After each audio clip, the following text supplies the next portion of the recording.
boa noite a todos vocês que estão sempre conosco, nos acompanhando, todas essas quartas-feiras maravilhosas, nas quais nós falamos sobre o trabalho do Cristo, sobre o Evangelho de Jesus Cristo.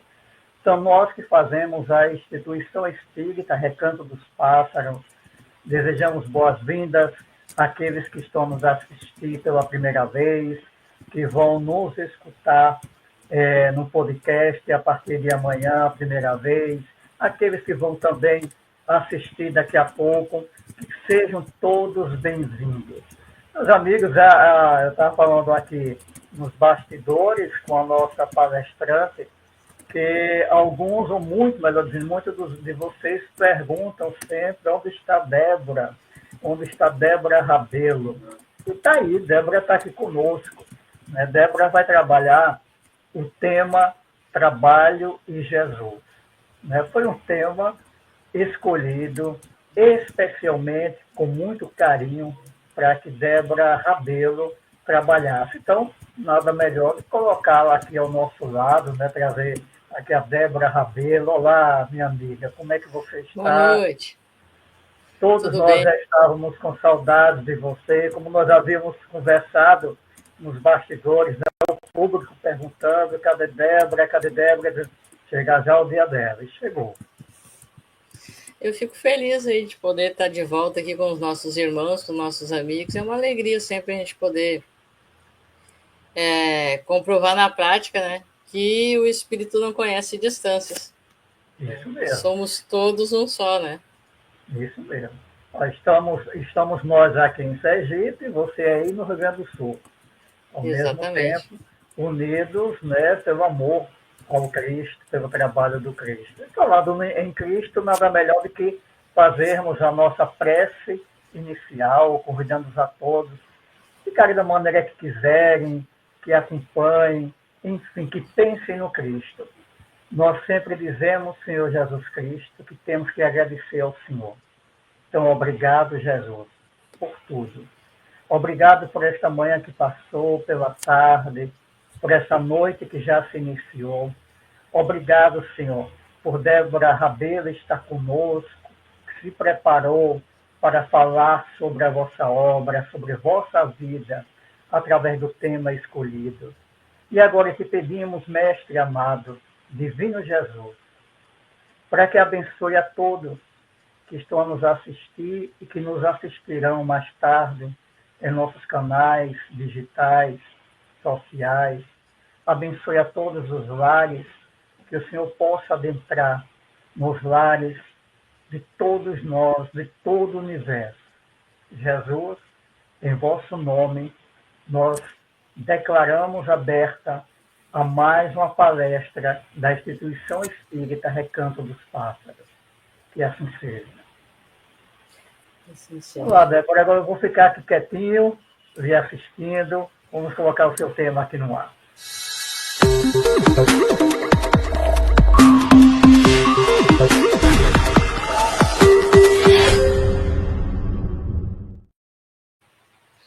Olá, boa noite mais uma vez a todos. Então é uma alegria estar aqui mais uma vez com os nossos amigos para a gente conversar sobre esse tema que é muito interessante, muito necessário e importante nos nossos dias de hoje, que é trabalho e Jesus. E o nosso querido Mestre Jesus já nos dizia: meu pai trabalha até hoje e eu trabalho também. Então, nós podemos, com esse entendimento, perceber que o trabalho, sendo uma das leis morais, né, se encontrando no 3º capítulo do livro dos Espíritos, vem nos trazer, na 3ª parte, capítulo 3, vem nos trazer a necessidade do trabalho, né, como meio de progresso, de aperfeiçoamento, de elevação, de condição de nos desenvolvermos.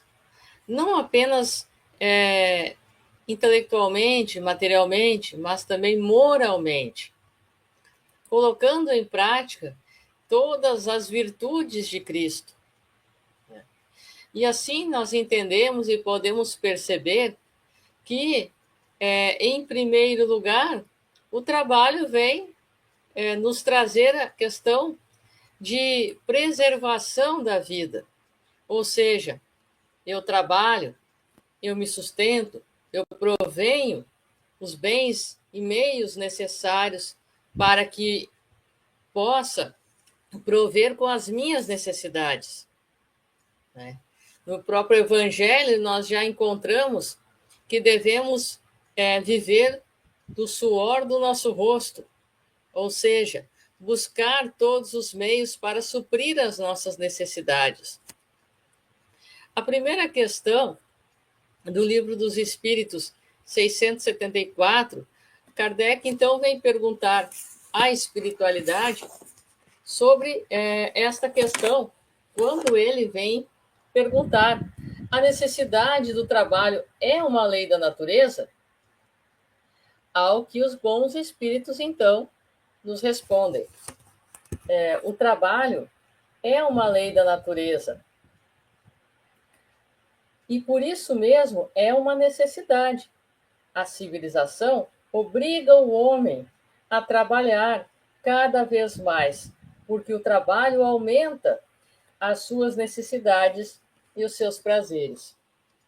Ora, todos nós temos necessidade de crescer, todos nós temos desejos a realizarmos e precisamos disto para colocarmos em prática todas estas questões. Contudo, o trabalho precisa vir também de uma forma honrada, que nos traga também o ensinamento, que nos traga também este fazer ao próximo tudo aquilo que nós gostaríamos que a nós fosse feito. Não somente uma questão de subsistência, mas uma questão de amor ao próximo, porque nós não podemos realizar este trabalho simplesmente de uma forma que venha a humilhar o outro, mas sim uma forma que venhamos a crescermos juntos. O próprio Cristo, que veio até este mundo encarnar, porque já não havia mais o que aprender, como um espírito crístico, ele veio encarnar entre nós, e nós ainda reencarnamos, demonstrando a nossa necessidade de crescimento, desenvolvimento e aprimoramento, como espíritos ainda imperfeitos que somos. Então, Cristo veio até aqui nos ensinar como realizar isto, como nós desenvolvermos o nosso trabalho de uma forma que demonstre humildade. E como é que nós agimos nos dias atuais? Nós dificilmente nos sentimos aprendizes. Nós temos vergonha quando alguém nos ensina. Nós temos orgulho quando alguém sabe mais do que nós. E nos sentimos muitas vezes na humilhação de ter que pedir ajuda, de demonstrar que não sabemos tudo. E aí nós entendemos por que tantos conflitos acontecem. Se esse orgulho, se essa vaidade, se esse egoísmo está tão enraizado dentro de mim, como é que não haverão conflitos dentro da nossa família, nos nossos lares? E como é que não existirão conflitos também na nossa sociedade? Quantas brigas, quantas contendas acontecem? Por quê?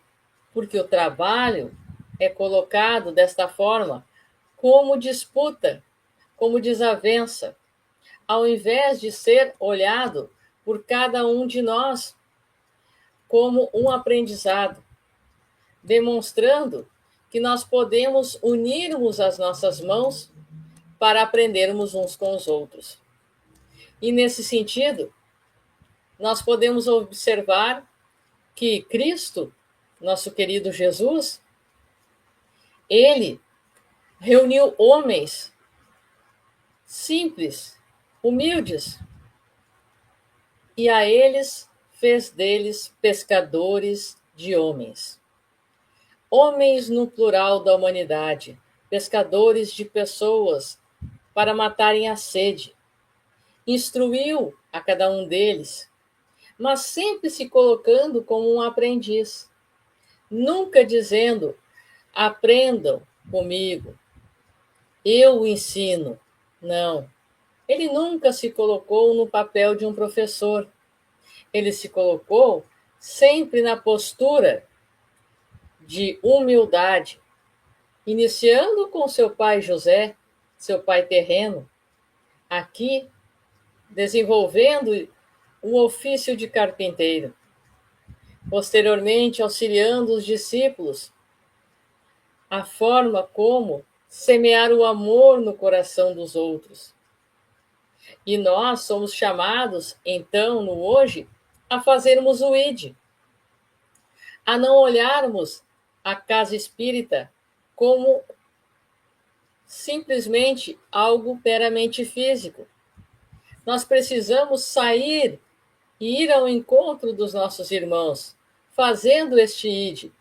E quando chegarmos e estivermos dentro da casa espírita, cumprimentarmos não somente aqueles que conhecemos, mas a outros também, perguntarmos como você vai, posso te ajudar, precisa de alguma coisa, posso ser útil. Também aqueles que estão próximos de nós, nossa vizinhança, nos locais que frequentamos, porque desta forma estaremos trabalhando em nós, eliminando, nem que seja uma vírgula por dia, do nosso orgulho, da nossa vaidade, do nosso egoísmo. E através, neste sentido, nós estaremos desenvolvendo também a fraternidade e semeando no coração dos nossos irmãos o mais importante, a esperança. Parece que estamos falando de coisa batida, de coisa ultrapassada, mas não. A esperança está apagada no coração de muitos dos nossos irmãos.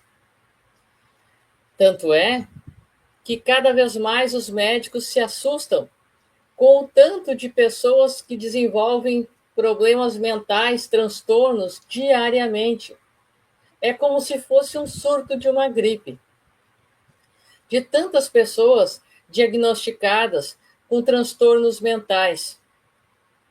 Tantas pessoas desistindo de viver, optando por retornarem ao mundo espiritual da maneira mais dolorosa, abreviando a sua existência física. E nesse sentido nós percebemos como o trabalho é um ofício que não apenas ocupa a nossa cabeça, mas educa o espírito a colocar em prática o amor, a alegria, a felicidade, a fé, a confiança, deixando para trás o pessimismo, a tristeza, o orgulho, a vaidade, o egoísmo, e progredindo por meios próprios, fazendo a si o que gostaria que a outro fosse feito, verdadeiramente, crescendo e buscando a construção degrau a degrau na sua evolução. É que nós podemos, assim, entender este crescimento e este aprimoramento. Desta maneira, nós entenderemos a fé como aquele que vai andar de braços dados conosco em todos os momentos e em todos os instantes. No capítulo 25 do Evangelho segundo o Espiritismo, nós vamos encontrar logo no início o tema Ajuda-te e o céu te ajudará.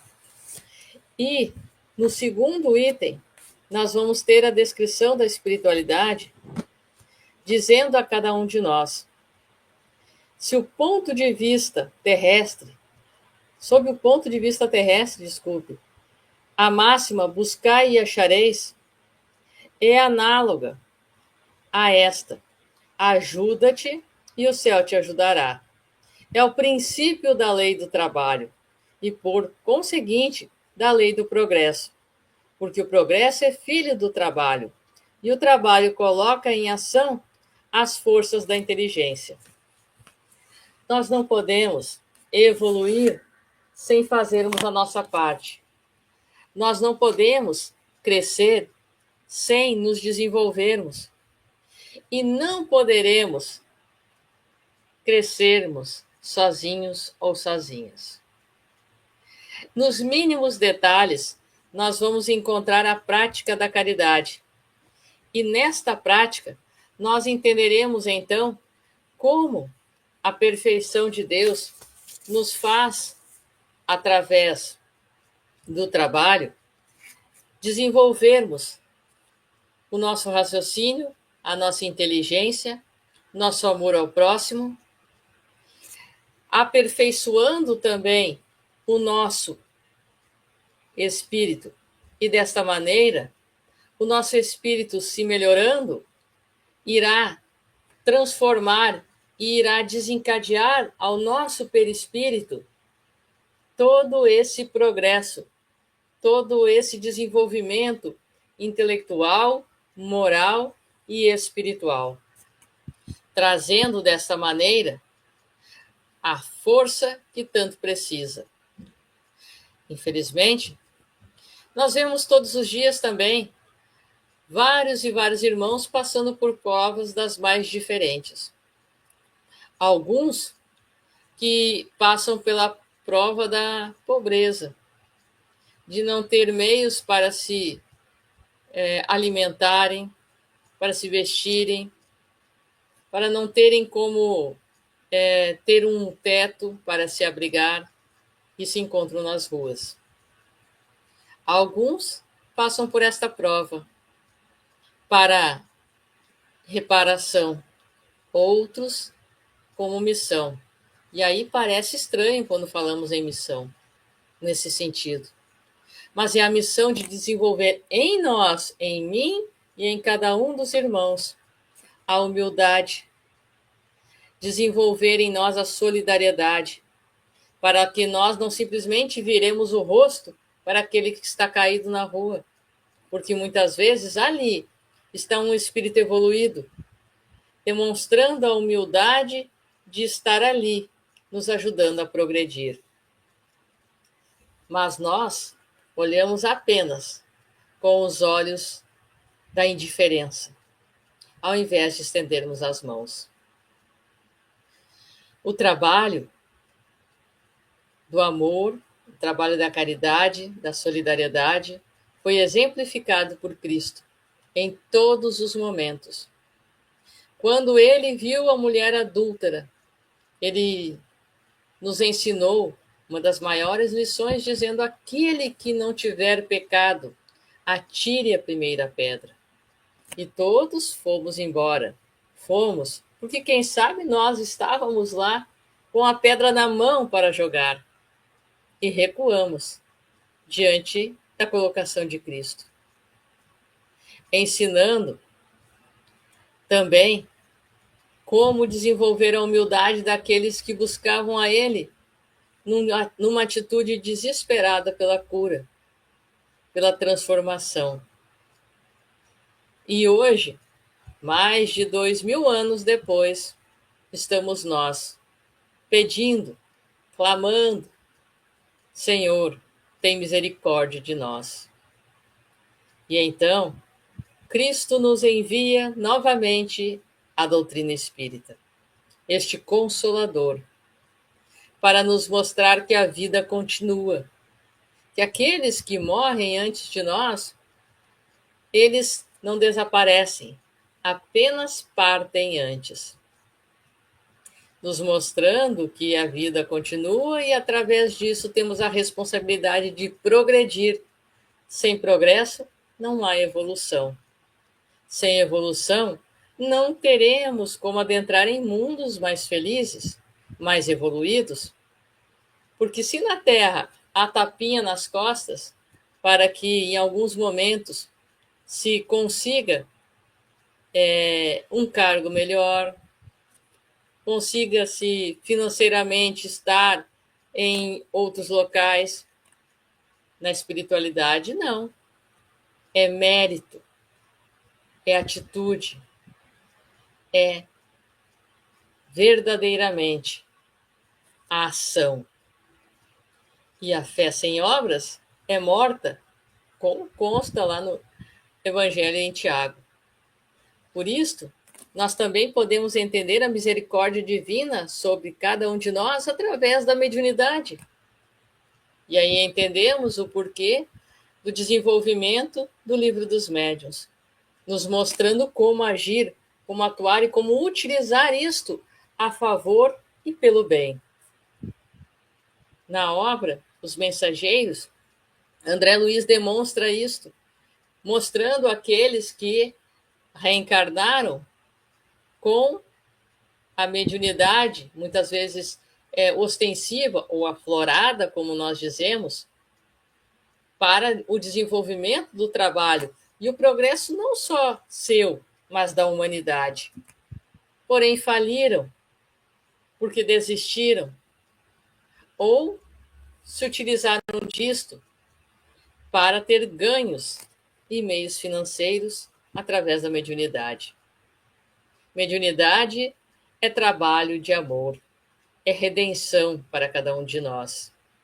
É uma forma de Deus dizer: você falhou, você errou, mas o meu amor por ti é tão grande que você irá de novo à Terra e terá todas as oportunidades novamente para crescer e ajudar os irmãos que derrubaste anteriormente. O véu do esquecimento, este impede que a gente tenha a dor batendo constantemente à nossa porta. E a gente possa, então, crescermos juntos. A casa espírita é uma escola, um hospital para todos nós. É um meio de colocarmos em prática, através da conversa, através da palestra, através do passe, da psicografia, da psicofonia, da reunião de desobsessão, da reunião mediúnica, através do trabalho de assistência social e vários outros meios de colocarmos em prática o ID de Jesus, para que nós consigamos entender que Deus não coloca fardo pesado em ombro fraco. E Ele sempre põe um anjo sem asas, um amigo ao nosso lado, para não nos deixar desistir, para que a gente não faça os mesmos erros tudo de novo. E olha que a gente volta a errar de novo, nos mesmos pontos. E mesmo assim, ele não desiste. Assim como aquele verso da música que diz: mesmo que o mundo nos faça chorar, né, mesmo que hajam noites traiçoeiras, Deus nos quer sorrindo. E com este intuito de sorrir, eu me lembro daquela história real, porque se as histórias que ilustram já nos ajudam a entender a prática dos ensinamentos de Jesus, as histórias reais nos mostram que é possível também transformarmos as nossas vidas através do amor, através da luz e através da alegria. Assim, nós conseguimos entender.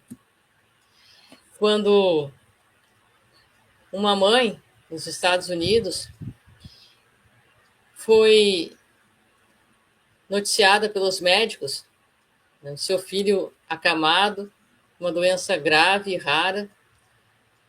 Comunicada, então, ela foi pelos médicos de que seu filho tinha 48 horas apenas. Ela chorou, se emocionou muito, como era de se esperar.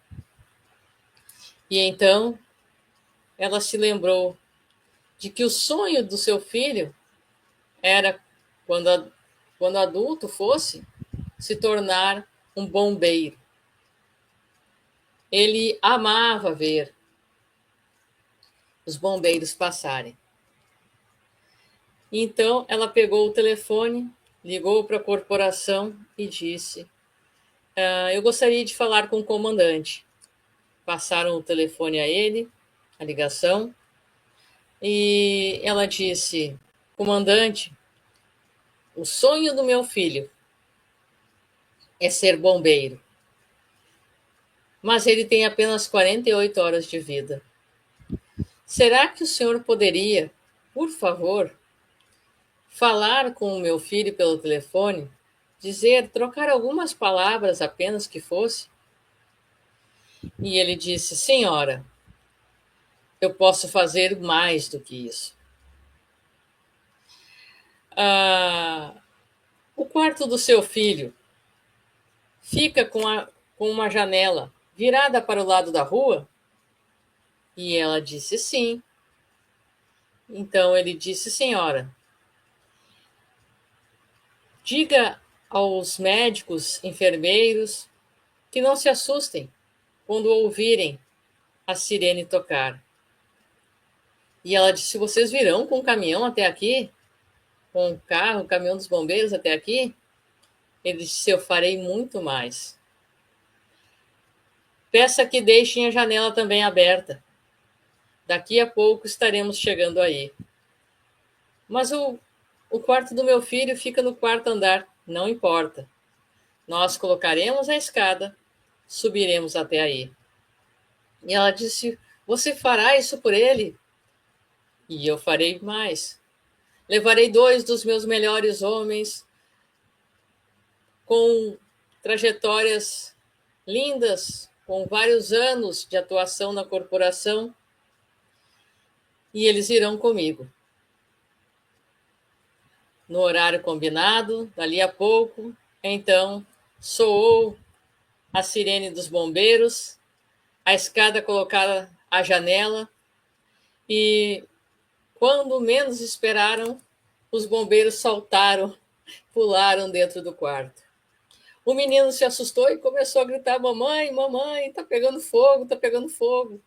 Quando viu os bombeiros entrando, ela olhou para eles, sorriu, chorou e disse: tenha calma, meu filho, eles vieram conversar com você. E então o comandante disse: meu garoto, como você está? Viemos aqui te ver. Se coloque a postos. E ele sorriu, ficou feliz enxergando os bombeiros ali. E durante mais de 2 horas, eles conversaram, contaram histórias do dia a dia, falaram sobre medalhas, todos os atendimentos que haviam realizado, momentos marcantes. E com tudo isto, o garoto estava emocionado, extremamente feliz, se sentindo a maior das criaturas, e havia ganho a vida, como a gente diz. Então, a mãe agradeceu e o comandante disse: senhora, eu não terminei, eu posso fazer mais. E ele disse: na próxima quarta-feira, daqui a uma semana, nós iremos fazer uma cerimônia para colocar e entregar o diploma a 6 novos bombeiros. 7, porque seu filho também receberá o diploma Bombeiro Mirim. Ele arregalou os olhos, ficou emocionado e ficou extremamente feliz. Posso ir, mamãe, posso ir também. E ela começou a chorar, chamou o comandante de lado e disse: comandante, meu filho foi notificado com 48 horas. Eu não sei, eu não acho que ele não conseguirá aguardar até lá. Ele fechou os olhos, respirou fundo e disse: Meu garoto, você tem o dever de acreditar, de lutar, de orar, de ter fé e fazer de tudo para estar na próxima quarta-feira conosco. Seremos 7. 7 a receberem o diploma. E você estará lá. Nós viremos buscá-lo. A mãe respirou fundo, emocionada. Depois eles saíram. Na outra semana, na quarta-feira, o menino persistia e estava ali. Os médicos não conseguiam acreditar no que havia acontecido, porque era impossível, perante a medicina, que o garoto estivesse ainda vivo. E então, quando menos esperaram, soou novamente a sirene dos bombeiros.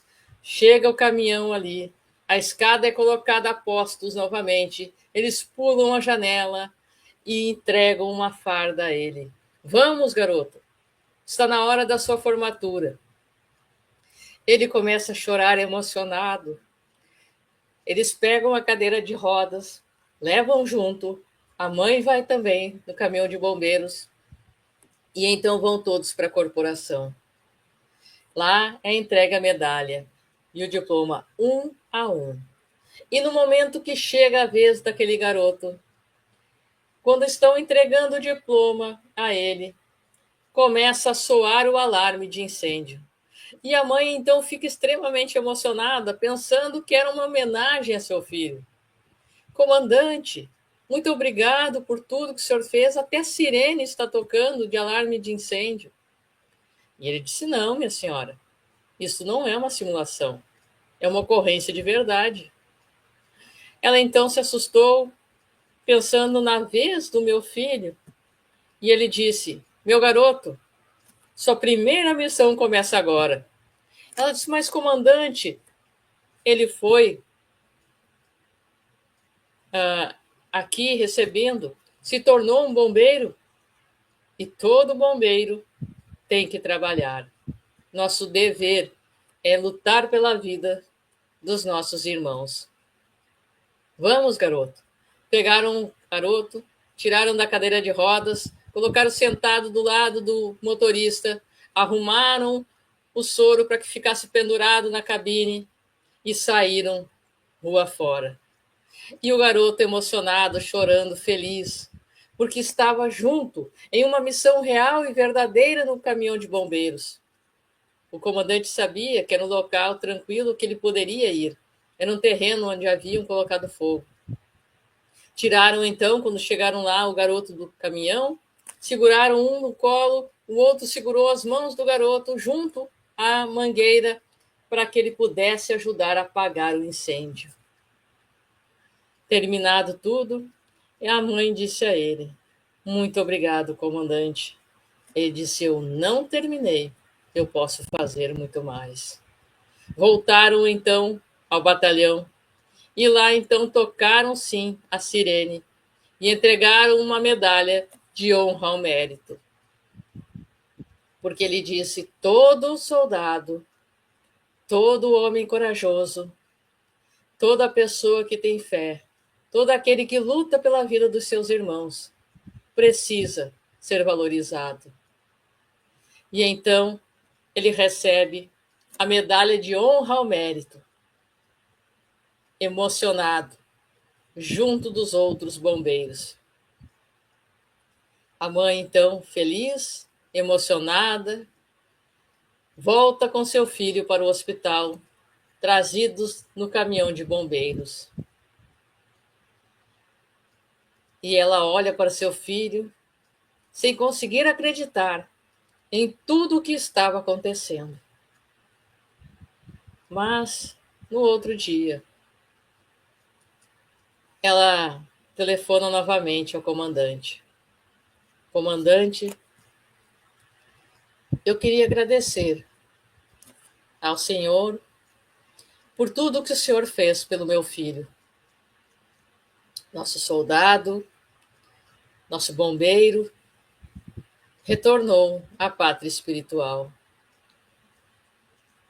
Ele acaba de falecer. Então, o comandante disse: Senhora, eu ainda não terminei, eu posso fazer muito mais. E então, durante a cerimônia de velório dele, é tocado as trombetas de homenagem aos soldados que lutam em guerra. E aquela mãe novamente chorou, emocionada, diante de tudo que via pelo seu filho. Nós podemos então perceber, através da história desse garoto, que as nossas vidas só têm sentido quando crescemos juntos. De que quando evoluímos e colocamos em ação o amor ao próximo, nós transformamos em primeiro lugar as nossas vidas. Quando eu toco e modifico a vida de alguém, a minha vida é modificada. Eu entendo por que o amor cobre a multidão de pecados, como diria a primeira epístola de Pedro. E percebo por que a espiritualidade, porque Deus nos permite que venhamos a reencarnarmos com a mediunidade, que é uma faculdade orgânica, para então repararmos os erros do passado, para que nós não fiquemos no caminho sentados, lamentando, chorando, mas para que nós tenhamos a cabeça erguida, para a gente entender o que o salmista disse na Bíblia. Elevarei meus olhos para os montes, de onde virá o meu socorro? O meu socorro vem de Deus. E Deus, que nunca nos esqueceu, nos dá a oportunidade de repararmos a dor do ontem, através do amor, através da mediunidade, através da casa espírita, aonde nós encontramos espíritos como nós, que também faliram anteriormente, e mesmo assim persistem, lutando, acreditando e confiando.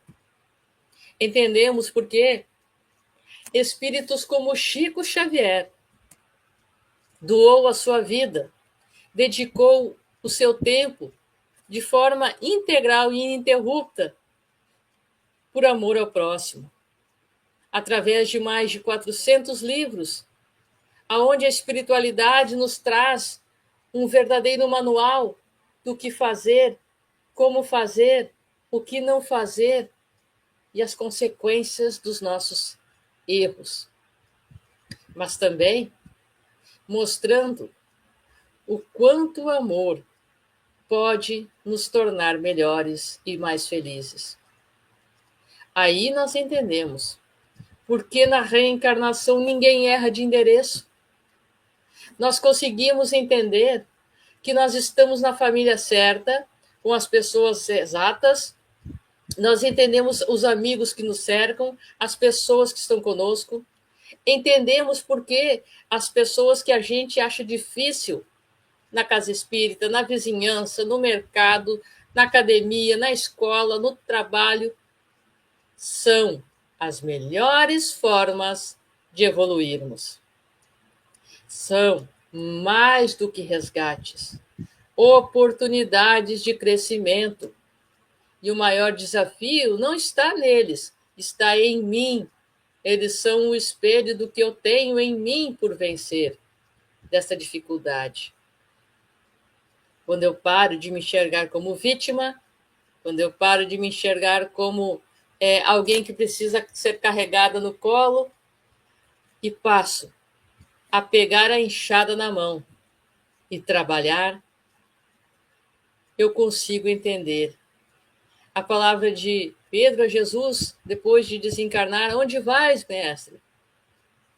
E Jesus disse: vou trabalhar, o trabalho continua.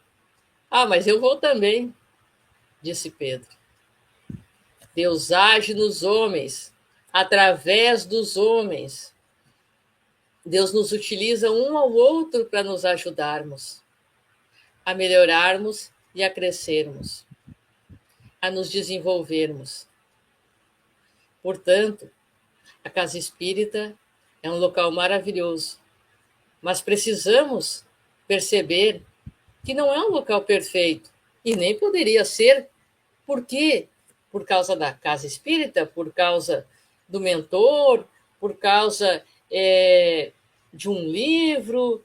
Não, porque nós não somos perfeitos, mas precisamos chegar de coração aberto, precisamos tentar sentar do lado de alguém e tentar ajudar aquela pessoa verdadeiramente. Precisamos entender que, como trabalhadores, não somos perfeitos, que podemos errar, podemos precisar de ajuda. Eu também posso precisar de ajuda, eu também preciso de oração, eu também preciso de ajuda. Todos nós precisamos. E estamos juntos exatamente para isto, para nos ajudarmos. Não estamos juntos para que nós venhamos a pisar no outro. Não.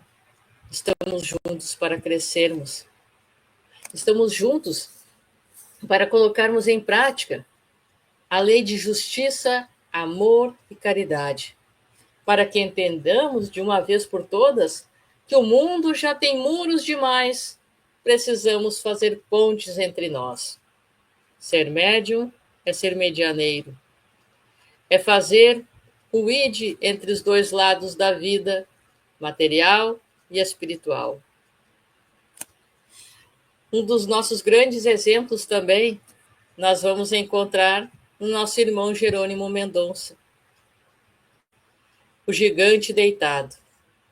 E aqueles que não o conhecem, eu convido a pesquisarem, a jogarem no Google Jerônimo Mendonça.